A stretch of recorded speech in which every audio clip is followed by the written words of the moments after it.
On to a Big Ten matchup between Purdue and Iowa. Boilermakers per FanDuel on the open, 7.5-point road favorites. Key injury to note here, Owen Freeman, Iowa's leading scorer and rebounder, out for the rest of the season. He is Iowa's lone player, or at least rotation player, above 6'8". How do you match up with Trey Kaufman-Red in this spot? I should say, Purdue off of a emotional win off against Indiana over the weekend, yes, but I don't see how you could back Iowa. The only thing I would say is maybe first game without Freeman, somebody steps up. You usually see the market overreact in these kinds of spots, especially the first game, but I don't have any reason to back Iowa. Me neither, and I'm betting Purdue. So I will take the Boilermakers in this one. It's a little, of course you got a good old Ewing theory spot. Maybe the market moves too much, but I don't think it's moved at all. Data showing that there was some 8.5 on the open, and it's sitting around 7.5 now. I like this thing basically to 9.5. I wouldn't really go too much further. I'm not sure how Iowa's going to look. The splits without him are not pretty. So, yeah, I do think Purdue is maybe a little slept on right now in terms of how efficient their rim attack and their shooting is, how good of passing that, they're able to orchestrate here. Matt Painter, there's a reason he has been so good at creating the super team with Edey. It's not just because Edey was a monster. It's everything, right? It's putting it all together, understanding how to utilize your talent. They maybe, the shooting's so good that they don't attack the rim a lot, and they do rely a little bit on that shot making, but second best expected percent from off the dribble threes, sixth best expected percent from catch and shoot threes, seventh best expected percent finishing at the rim.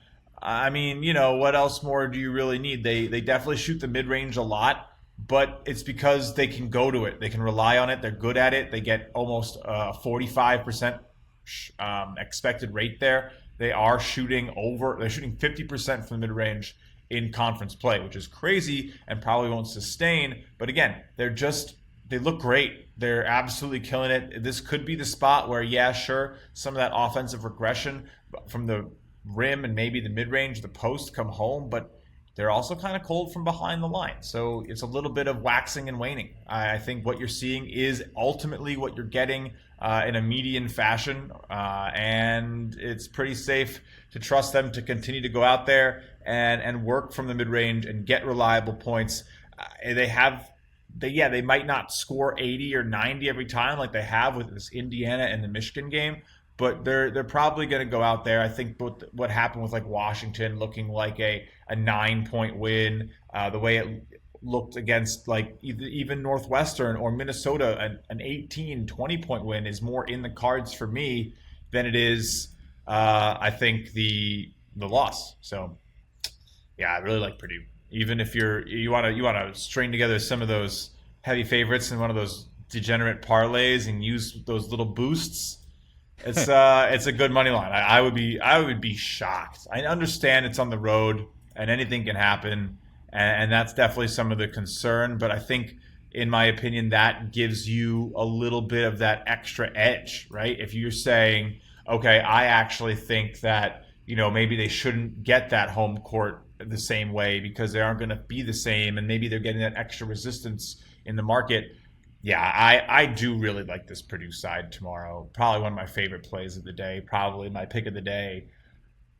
I wouldn't be shocked to see it close closer to that 9.5 that I think it is. I agree. Just trying to read the tea leaves a little bit for sure. I don't really bet trying to predict where lines move. I bet where I think there's value on what the game will finish at. But if I were trying to predict the tea leaves, I would love this Purdue 7.5 line. Yeah, and you look at Iowa's post defense.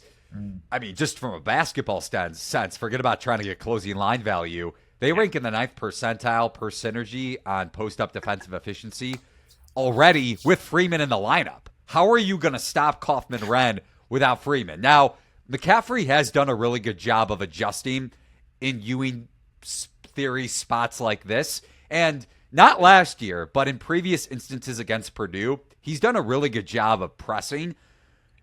Braden Smith and Fletcher Loyer have been better against the press overall this year, but against Texas A&M, teams that have pressured Penn State earlier in Big Ten play in December, turnovers have accumulated on the higher end when they face ball pressure. I would not be surprised to see McCaffrey pressure from the jump in this game just because he knows what's against him without Freeman.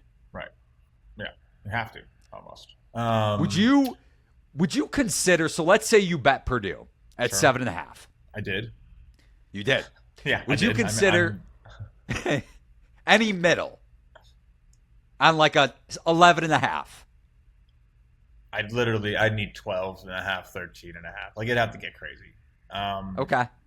I usually do not middle pre-flop. I don't think I have it all this entire season unless I get injury news and, it's the way to do it rather than pressing the cash out and paying an extra 5 cents,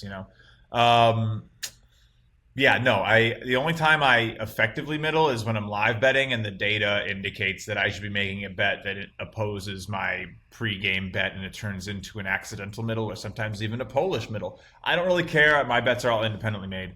And I've gotten a couple of my Polish middles hit right there in the sweet spot. Hurts like the devil. But when it works well and you cash both way more times than that, it's fun. So no, it's definitely not something I'm looking to get out of. I think this is probably one of the better plays of the week. Markets are slow to adjust this type of thing, Eli. I really do think so. At least on open. Well, I mean, again, college basketball, one of the most underreported injury sports there is. You sometimes don't even know that a key rotation player is out until the game is tipped. And there's no real other. I mean, college football, I don't think has that.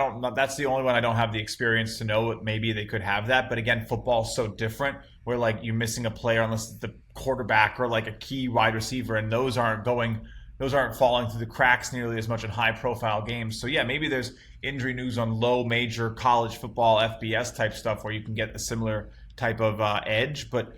Yeah, I don't know. I think it's definitely, one of those sports where, especially if you're playing big, you want to make sure all those guys are there before you get down. But that's why, I talk about it a lot. The volume approach allows for the wins and the losses on injury, on craziness to kind of all just noise out at the end. And I can focus in on the 60% of games in the middle chunk that I actually, have a fighting chance in either direction on.